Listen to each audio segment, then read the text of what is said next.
Hey y'all, welcome back to my channel. I'm gonna be attempting to read 7 sad books in 7 days. For those of you who don't follow me on TikTok, I just finished the Song of Achilles yesterday and it literally destroyed a part of me I didn't know could be destroyed. Anyway, now I'm in my sad girl era. So after doing a lot of research on TikTok, on YouTube, on Pinterest, literally anywhere that you can look up book recommendations, I collated 7 that a lot of you believe is like the saddest bunch. I'm gonna go through them all and then you're gonna get a nice little weekly vlog of my reactions. I feel like these are gonna break me. The first book I have is 1,000 Boy Kisses by Tilly Cole. A lot of people told me that this will literally ruin me. It gives me the same vibes as You've Reached Sam by Dustin Thau. I read that last year and it completely destroyed me. The plot of this book here, it follows Rune and Poppy. They have been best friends since they were 5 years old. Rune had moved to the States from Norway and they live next door to each other. Basically, through their friendship, Rune ends up moving back to Norway. Poppy ends up disappearing for 2 years. Then 2 years later, they do end up reconnecting in America, but they've both got new secrets. Let's get into this one. I'm very scared. Let's go. Okay, it's like 6:30 at night. And it is Sunday, but I really want to start something new, and I feel like because I'm starting this challenge tomorrow, I don't want to be half reading another book. So I've decided to start with 1,000 Boy Kisses. I think it's going to be good. It's a nice short one. So I'm excited. Tell me why I'm 15 pages into this book and I'm crying. Not even 14 pages. Look at my fucking eyelashes, bitch. I picked the wrong one. I picked the wrong one. This is not funny anymore. I'm on page 148. I don't know if I'll finish this tonight, but I'm gonna wake up with some real puffy eyes tomorrow. Good morning. I'm gonna continue on with this. I'm about halfway through. Let's continue.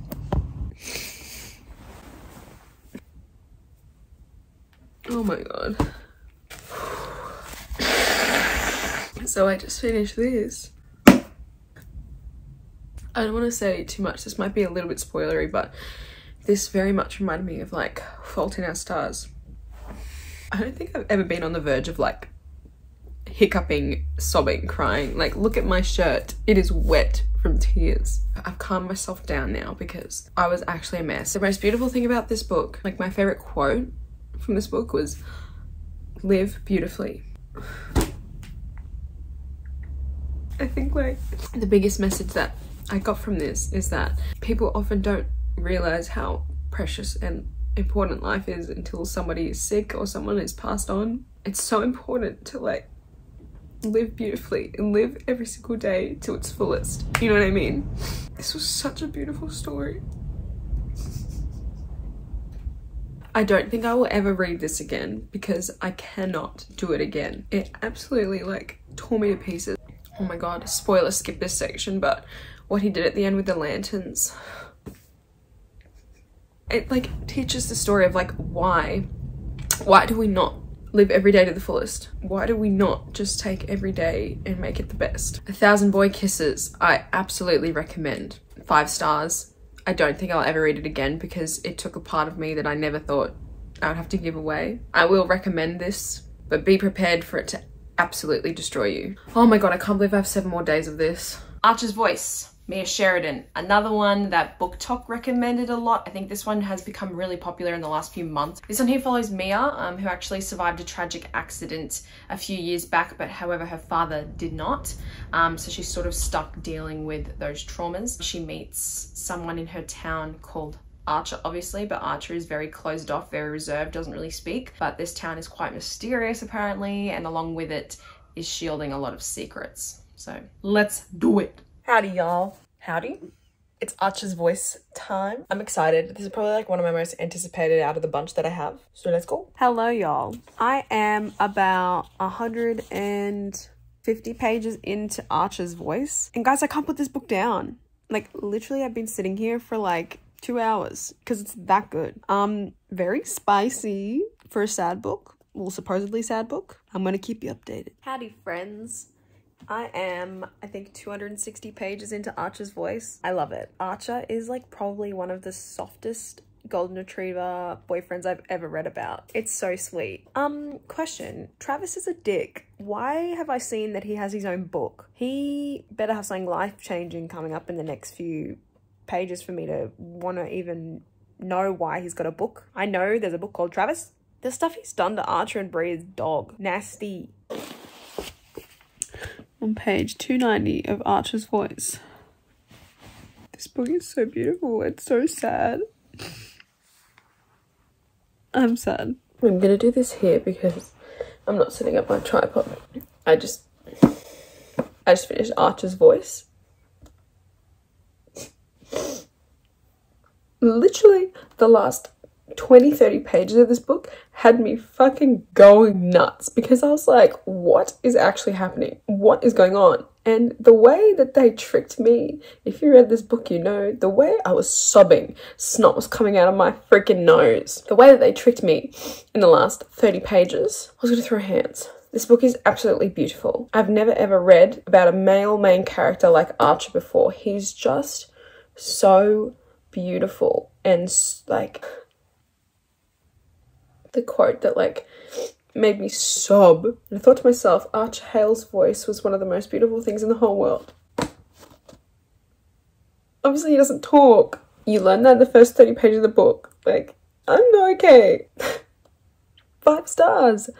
5 stars. This is not a joke anymore. Okay, One True Love's Taylor Jenkins Reid. This is actually one of the first Taylor Jenkins Reid books I'm gonna read. I saw this the other day on TikTok and the synopsis just sounded incredible. I had to pick it up. So basically this one here follows a high school sweethearts couple that get married. They have a beautiful life together, but unfortunately the husband ends up in a terrible plane accident and is presumed dead for many, many years. And obviously the wife is quite broken. It takes her so many years to heal and recover, and she does end up meeting another man who sort of helps her through that, and she falls in love again. She gets a phone call from her husband, who was presumed, you know, dead, saying that he's been stuck on a stranded island for many, many years.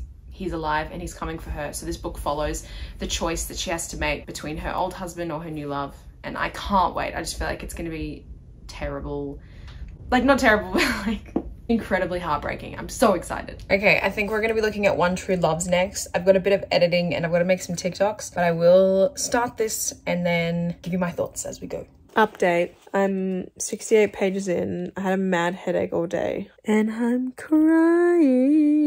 I have teared up. Like the I love you forevers and the I love you past that, actually. I love you until the end of time. And then she's like, 364 days later, he was gone. Like, I know he's still alive, but here are my thoughts. Skip ahead, sorry if you've not read this book. I feel like I'm gonna really love Sam, but I also really love Jessie now. And I'm really torn as to who I think she'll end up with. Okay, I'm about to go to bed, but I'm 112 pages in. I think the way that this story talks about grief and not letting grief like consume you is so beautiful. I've not read one of TJR's books before, but I love her writing straight away. I just think it's really beautiful. So I'm gonna go to bed and I'm gonna continue in the morning. Good morning. I think I've got about 80 pages left of One True Love's. And I actually don't know who she's gonna choose. I really like Sam. And I am a firm believer of like, everything happens for a reason. You know what I mean? But I'm also like, God, this thing with Jessie is like ruining me. I don't know. I have got a bit teary. I haven't said that I've like full on bawled out cried like I did with 1,000 Boy Kisses. A few moments later. Well, I am officially crying. 276. I was right. Everything happens for a reason. And like, this book is so sad how life can change. Like, you, the person you become, the things you want, and the people who you thought were like the closest to you can really not know you at all in a matter of days, weeks, months. Oh, this is so fucking sad. Why am I reading this? Let me change my shirt. I've had the shirt on for like 2 days. So, I just finished One True Love's.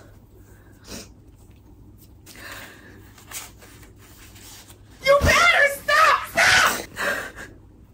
I think this is one of like my favorite books I've ever read. I don't want to say too much without spoiling this, but I think like a lot of people think that in your life you only have one chance at love and there's one person for you, there's one soulmate, and if you find that and lose it, like there's never anyone else who will ever live up to that that love, you know, but a lot of people don't realize how much you can learn from that type of love. A big theme in this is like people change over time, and you're not going to be the same person that you were when you're 20, when you're 35, or when you're 40. It's so beautiful because it shows that you can have many loves in your life. In your lifetime. No two loves will be less impactful than the other. You can have more than one true love in your life. When you can learn something from that and take something from that, it's so beautiful. This book had me like sobbing at the end because people change and that's okay. And just because you loved someone before doesn't mean you can't love again.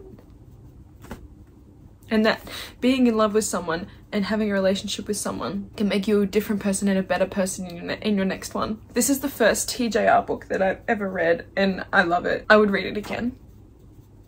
I'm gonna give it 5 stars. So good. Loved it. Reminders of Him by Colleen Hoover is the next one on the list. I put this off for a very long time. I literally bought it when it was released. This book here follows a mother who was put in prison for the wrongdoings a few years ago, and it's about her custody battle to get her 5-year-old daughter back. She ends up meeting this guy called Ledger who essentially knows all the hidden links to help find her daughter. I'm scared. Everyone has said this one is really sad, probably sadder than It Ends With Us, and It Ends With Us is one of my favorite books ever.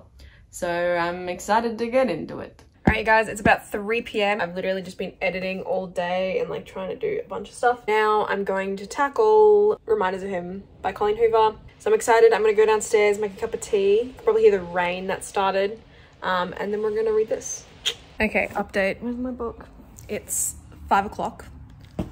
I am 130 pages into this. Guys, this is so fucking boring. I feel like nothing is happening. Like nothing has happened in the last 130 pages. Let's hope that it gets a little bit more interesting. I'm like almost halfway through, but I'm struggling. It's low-key boring. All right, I'm at page 256. Thoughts on this. I'm almost done. And like, I haven't really felt anything sad. I honestly feel like there's not much chemistry between the characters. I don't know. I'm not even feeling sorry for her. If you read the book, you know what I mean. I'm just hoping that something happens in this last like 70 pages. It's going to make it somewhat better. Good morning, everyone. Oh my God, not my ring light. We're going to finish this. I've probably got about 40 pages, maybe 30 pages left. And let's see what I thought. Okay, Reminders of Him, Colleen Hoover. I cried a little bit, like you can see the tear. Only in the last like 10 pages, I think I got a bit sad. To be honest, the majority of this book I found really slow, quite boring.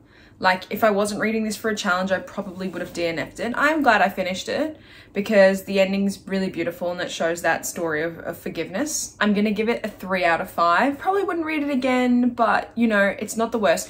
I find it really funny with Coho books.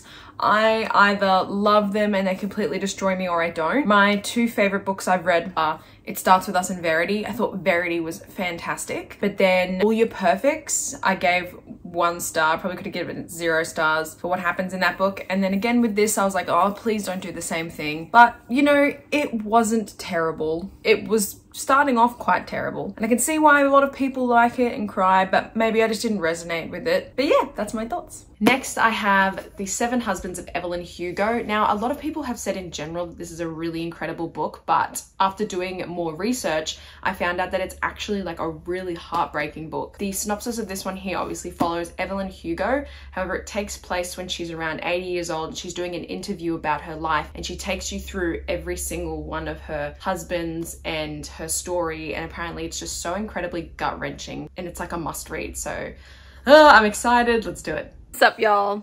I've had such a busy day recording YouTube videos. My bed has like all my favorite books on there right now because I just did a 1-star ranking video. Anyways, it's almost 9 o'clock. I'm super tired, but I'm gonna start The 7 Husbands of Evelyn Hugo. I'm super excited. I loved One True Loves and I'm a little bit nervous because this book is so loved, but I'm gonna start and we'll see how far I get before I go to sleep. Guys, I'm actually hopeless. It's like fully the next day and I think I've read 20 pages of this, but I'm gonna sit down and I'm gonna read now. Okay, I am 160 pages, I think, into this. I feel like it's gonna be one of those books that has a great ending, but it's like really slow.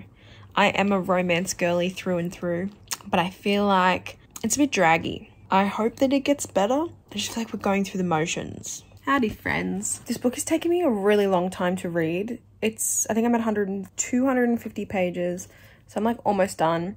But for context, I started this book on Thursday night. It's now Saturday morning. And so far this week, I've been reading these books in a day. And it's just taking me so long to read this. I love Harry. Harry's like, it makes me sad that he's the 5th husband and I know that there's 2 more to come. So I'm like, what is going to happen to Harry? And I know Celia's a bit of a bitch. Like, grow up.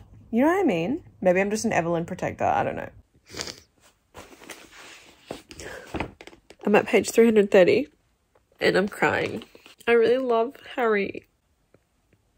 I can't do this. Okay, The 7 Husbands of Evelyn Hugo. I really liked this book. I cried, not like hysterically, but just at certain points. I love Harry with my whole heart. I really genuinely, he was like my favorite character. I think for this one here, I went into it thinking that it was going to be life-changing because so many people said it was their favorite book of all time. And I can totally see why, because it is so great. But I think because maybe I just did it to myself because I had such high expectations. I think it fell flat for me a little bit, but it's this beautiful story. It's definitely going to stick with me. I gave this one 4 stars. It's really good. And so far I'm loving everything that I've read by TJR, so.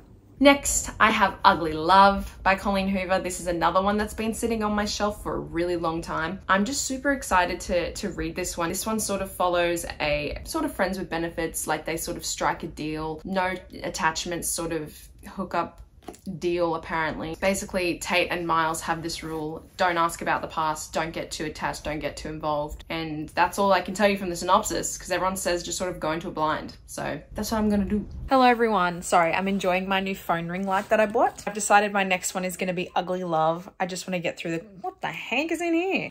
I must have started this before. I don't remember starting it. Anyway, there's a bookmark in here waiting for me. This one had a lot of opinions under my book talk thing saying it was the saddest book they've ever read, and honestly I'm losing a bit of faith in Coho after reminders of him, so hopefully this doesn't let me down. Okay, update. I think I'm at 100 pages in. I'm really tired, so I'm gonna go to bed, but I think I'm gonna end up liking this one. So far it started out stronger than reminders of him. I really am interested to see what happened with Rachel. I don't know, I feel like it's gonna be a good one, but I'm gonna go to bed and I'll continue in the morning. Good morning. It's about 10:15. I had a bit of a sleep in, but I'm gonna pick this up. I'm actually really excited to get into it. No, because you're lying. No, because you're lying. I didn't just read that line. I don't want to pick up the book. Is it Corbin? Is it Tate? Who was flying the plane? What's his name? Miles. False alarm, nobody panic. I'm sorry, but like, I see that oh my god Rachel quote all over, you know, TikTok, Instagram, and I was thinking that it was going to be some big revelation, something romantic. And I'm sorry, that's all sorts of fucked up. Why is this a book? Like, what happened to him is very traumatic. I totally get that, but like, okay. Ugly Love by Colleen Hoover. I feel like I'm getting to a point now where I'm getting frustrated because it's like rolling a dice or flipping a coin with Coho books. I either really love them or I cannot relate, can't relate, I just cannot enjoy them. They're not exciting to me. There's nothing that makes me feel, and there's nothing that like draws me in and makes me want to give it a higher rating. Like, they're kind of boring. With this one, I totally understand the concept, totally understand the grief, but I just feel like Colleen Hoover likes to write books about people who seriously need to get help and almost romanticizing those issues, and it really bugs me. I said it in one of my little reaction video bits that I always see the oh my god Rachel or oh god Rachel, whatever it is, and everyone's like, oh, it's such a heartbreaking quote. No, it's actually cooked. Him saying that and then what happens after that, I was just like, bro, you need help. I think the only bit that sort of pulled at my heartstrings a bit was the bit about the past and Clayton, but other than that, I think I have to give this book a 2-star. I don't get it, and to me anything where sexual manipulation or violence is romanticized or encouraged, I'm just not about it. I wouldn't say there's violence necessarily, but I just think manipulation is just like not it for me. That's it for this one. Finally, I have They Both Die at the End by Adam Silvera. I've actually had this book for a really long time. You can see it's like low-key very discolored on the side. This book here follows two teenage boys set in the future where essentially there's a higher presence or like an app thing that actually tells you or alerts you on the day that you're gonna die or live out your last day, and it gives you 24 hours, I'm pretty sure. It lets you know you have 24 hours, but it also has this like last friend app that alerts you to other people who are also being alerted to die on your day, so you can actually make like a last connection on the last day that you're on Earth. And these two teenage boys, I assume, end up doing that. So this is the last one. Let's get into it. All right, y'all, it's like 11 o'clock and I'm finally starting my final book. Oh my God, this is so crazy. I've got a lot of energy. I'm waiting for a YouTube video to upload. So I feel like I'm gonna get maybe 20, 50 pages of this done tonight. Howdy, y'all. Thoughts on this? I'm about halfway. I feel like it's making me low-key paranoid.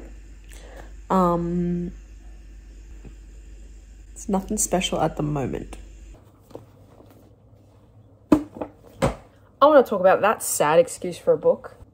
I'm sorry, but like, are people on TikTok okay? Like, I'm not trying to call you uncultured, not very well read, but like, you have the audacity to tell me that this book is good. You have the audacity to tell me this is one of the best books you've ever read and it was incredible. And I don't care that it's YA. I read a lot of YA. I read a lot of MLM books. One of my favorite books of all time is Red, White and Royal Blue. So don't even get me started that I don't like this genre. I haven't read this genre because I know this genre, okay?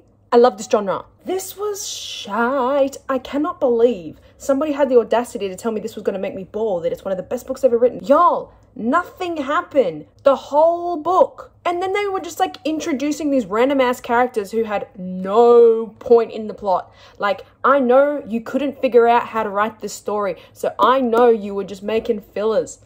Guys, I gave it 1 star. I want to give it 0 stars. You know what I mean? Like, it was just that bad. Okay, did not make me cry. It was awful. Okay, I'm done. Bye. All right, you guys, that is it. Thank you guys so much for watching this video. This is a very long week, but honestly, I found some of my like new favorite books out of this week. So I'm gonna say it's successful. We went on a roller coaster of rides. What? We went on a roller coaster of emotions, but I'm so glad that I did it. Thank you guys so much for watching this video. If you did like this video, feel free to give me a thumbs up and subscribe. I'm planning to do a few more of these challenges in the coming months. If you don't already, feel free to follow me on TikTok and Instagram. I just reached 10,000 followers on TikTok the other day, so I'm so grateful. If you guys have any other ideas for these types of challenges, chuck them in the comments below, and I'll see you all next time. Bye!